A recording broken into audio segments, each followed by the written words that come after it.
And joining us in the spotlight this morning is the second Vice President of TUTTA, Carla Robertson Thomas. Good morning to you, Mrs. Thomas.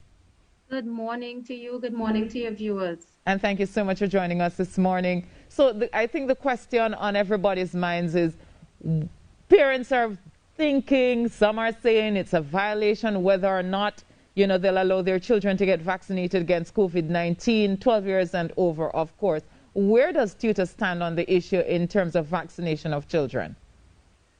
Natalie, to say TUTTA has the same position it had with vaccination of the adult public.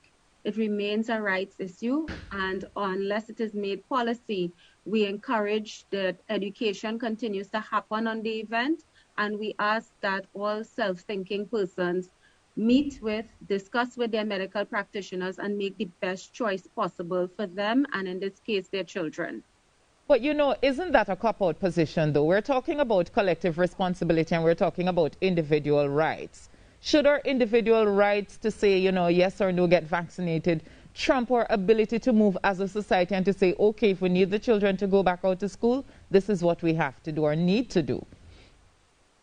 Okay, so our General Counsel, which is where I will take my mandate from, did not pontificate and make any clear decision, because we understand that there may be many reasons why some persons may not be able to be vaccinated. What we have done is we have continued to share information about where vaccinations are being done and encourage people to use an educated position and make this decision. Clearly, we would want things to return to some level of normalcy, because we too understand that the best place for our children to receive an education is in the classroom. However, we will not decide for anyone what they should do with themselves and their body. We can only give them the information that we have and encourage them to seek further information from the medical practitioners who are the authority on such things. And we're seeing NASPA, the National Primary School Principals Association, as well as the Secondary Schools Association, Principals Association, saying that they want the ability for principals to vaccinate or to lead the charge in terms of vaccinating their students, individually. Again, is this something that TUTTA has met and considered on? Because I'm trying to figure how that is going to work logistically. We haven't had, since the announcement of the arrival of the vaccine that would be fit and suitable for students, we have not held a General Council meeting. So we've not had that particular discussion. We have had members approaching us and asking us about having the students vaccinated.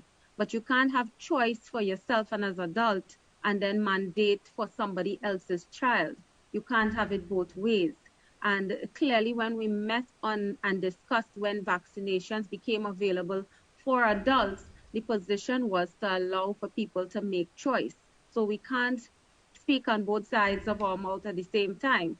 And again, I can only sit here and say that this has to be a medical choice made in consultation with those who have the wherewithal to pronounce on it. What if the Ministry of Education or the Teaching Service Commission is to say, okay, we need a healthy workplace, we need a safe workplace, that teachers who aren't vaccinated, we don't want to put them in contact with students or other teachers who are vaccinated. How will TUTTA treat with something like that? I mean, I don't know that TUTTA has to wait until the minute. Aren't these things that TUTTA have discussed since this whole thing has started? So at the end of the day, we have been following all of the discussions from all of the IR specialists, from legal matters that have been happening within the Commonwealth and so on this matter. At the end of the day, if the government wishes to make this policy, they know what they have to do. And of course, everybody will be able to make their pronouncement.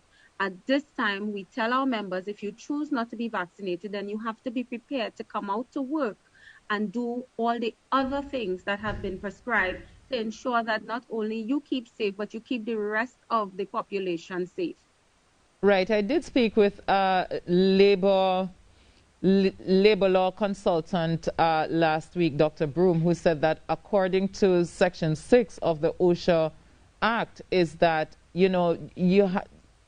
that employers can make it mandatory for their employees to get vaccinated, citing that part of the act as well. So the thing is that, is it that TUTTA is only willing to, say, okay, only if it's mandatory, we will get vaccinated for some members? Well, we haven't, don't look at it in that way. We have not told members not to get vaccinated. And we're not going to say only if it is mandatory. We have been encouraging our members to make the right choice. I can't tell you anything else. Yeah. Make the right and educated choice. We know we have members who also medically have been told that they cannot be vaccinated. So there still exists some persons in society who have been advised by doctors not to be vaccinated at this particular time, and we have to respect those people that exist. The other people, we hope that they are making an educated choice directed by medical advice. All right, I understand that. No, on Saturday, the Prime Minister did say that the reopening of schools is going to be predicated on vaccines uptake in the population. So can you say by now, what percentage of teachers have been vaccinated? We have not sought to gather that data. The ministry has not sought to gather that data as yet either, because we actually had that discussion when we met with Minister and her team on Thursday afternoon. And that mandate has not been given by the employer simply because at this point in time, the vaccination is not necessary for one to carry out their duties. So it still remains a person's personal business whether or not they have been vaccinated. So we have not sought to get that from our membership. What I can say is that we have, from the beginning of vaccinations, our members have reached out to us. We have continued to provide all of the relevant information to give them the ability to make that educated choice. No, I hope you understand my line of questioning, because what I'm thinking to myself, Mrs. Thomas, is that TUTTA has always maintained over the past year plus that it needs a safe working environment. I remember when TUTTA decided that it did not want to go face to face, because it thought that it was a risk to teachers and a risk to students.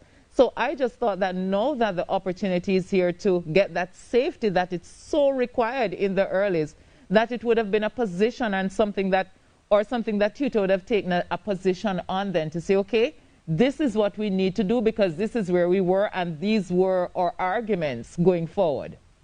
I don't think any union worth its salt will sit here and say to you that we are going to encourage mandatory vaccination. Again, I will repeat, educated decision. We know where we have to go. We know what we have to face. If it's available and it is within the realm of advice given by your medical practitioner, make the educated choice. I agree with you, and I didn't expect the union to say to its members, you need to, it's mandatory that you vaccinate. But I expect the union to put forward the exact arguments that it used all the years of its life, which is to have a safe working environment. And if the safety of that environment looks like vaccination, then from that perspective that it would have been clamoring for it. I understand. But as I said, no general council decision has been made on that. We can only put forward what we have been advising and advocating for at this point in time. And so let's talk about the safety then. What will safety look like for TUTTA, when school reopens? What will that look like? At the end of the day, Natalie, as I have said to membership who have reached out, we still have other things that we need to continue to do. We need to continue to ensure that everybody on the plant wears their mask and wears it properly. We have to continue to maintain distance. We have to also continue to encourage regular hand washing, and where hand washing is not possible, the use of hand sanitizers to ensure that we minimize our risk and exposure. We would want to ensure that not only the COVID issues are safe, but the buildings are safe. That came out in our discussion with Minister as well, because we still have the issue of our actual work site. Long before COVID, many of them are not in total compliance with our safety. So we did ask at that meeting on Thursday what is the ministry's position on whether or not the buildings themselves will be ready to house um, students and teachers and all other staff, school personnel. We were told that ongoing works continue to happen. In the past, we would have gotten a vacation repair program list, so we would have been able to monitor and track. We have failed to get that from the ministry, but we were advised in that meeting by the PS that that work continues. So we continue to look for those things as well. So we can't only focus on what COVID safety, but general health and safety issues within the workplace. We continue to mount certain segments where we inform our members again of everything that they need to do for general safety at the work site. Things that happened long ago, we had that discussion because we were concerned about the quarantine room. We were asking for a trained medical person to treat with that room because before, when a child got ill, especially at the lower levels, the primary levels, children look for that love and attention and actual physical contact. Teachers are no longer going to be prepared to sit and hug and soothe and stroke a child's back until help comes because we don't know the difference now between possibly symptoms of just an asthma attack as opposed to COVID related symptoms. So we And this wanted is to what I'm ensure saying, that we Mrs. got that kind of help. This is what I'm saying, Mrs. Thomas. There seems to be some discrepancy in my mind from TUTTA regarding safety because TUTTA seems to, TUTTA, and not just TUTTA, but unions on a whole, tend to hold hard and fast, especially when it comes on to negotiations, to look at, you know, health and safety, health and safety, health and safety. And here you are still suggesting to me that TUTTA is very much, you know, interested in the health and safety of the teachers, of its workers, of its charges, and, you know, not wanting to have that kind of interaction. But here is something that could add to the health and safety of TUTTA members, and that now is being treated with, okay, well, you know, it is, you're right, and you can or you cannot because it's not condition of your working of your employment, and therefore if it's not a condition, it's okay if you don't have the health and safety, so to speak. How can TUTTA have this kind of mixed messaging? So maybe that's what you are receiving, but TUTTA never said it's okay. You fail to realize what we don't only focus on section 15 of the act. We remind our members every day that the employee also has an expectation to do what is necessary for their safety at the workplace. So that's one thing TUTTA does. TUTTA does not only focus on what the employer has to do to create a safe environment. We continually remind our members what they must do to ensure that they are safe while they're at their workplace. Again, it is still not for us to dictate what somebody does in terms of a medical choice. That is not made policy. And I suspect it has not been made policy because there are all those factors that are involved. So when there is something solid, only then will I suspect that any self-thinking government will also make any attempt to make such a policy because there are many variables. We have No. many teachers who are interested in getting vaccines and have been medically advised against it, and No, they but I have mean, been reaching medically out. advised against getting vaccinated would get an exemption. I think that was Right. generally understood. But the thing is, let me just ask because I don't know where the time goes. If it's made mandatory, what is TUTTA in support of mandatory vaccination? That's what I really should ask. I can't sit here and say that. I said again, I can only say what my general counsel has made a decision on. The general counsel of TUTTA, from where the officers take their lead and instruction, has not made that decision. And what about the reopening of schools? According to the Prime Minister on Saturday, it will be predicated on vaccination uptake. But is the TUTTA in support of the physical reopening of schools, you know, whenever that time comes, you know, understanding that the children need to be back out? Is it something that TUTTA supports? Once we have that go ahead, one of the things that we took heart with the ministry's meeting, the minister was very clear to say that will only be a decision made given the advice given by the Ministry of Health. And if we know that they are the practitioners who have the authority to give us that go ahead, then we have to take heart that they will make the best decision for all of us. We do know that we lost a lot of students with the online, And there are many teachers who have been ready for quite a while to return to schools. But Yeah. of course, making sure that everybody will leave the compound safe.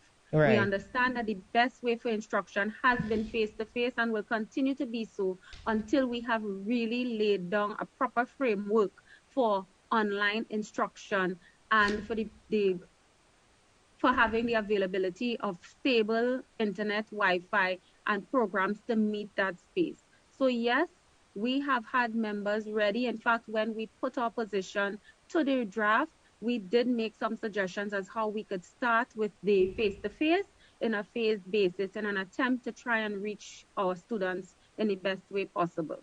All right, Mrs. Thomas, I want to thank you so much for speaking with us this morning. Welcome. Carla Robertson Thomas, their second vice president of TUTTA, speaking with us. And a union not going to mandate its workers to get vaccinated. We understand that, but let's see how the health and safety issues are dealt with going forward. We take a break and we'll be back with you. Otherwise, later on in life, you won't catch rain.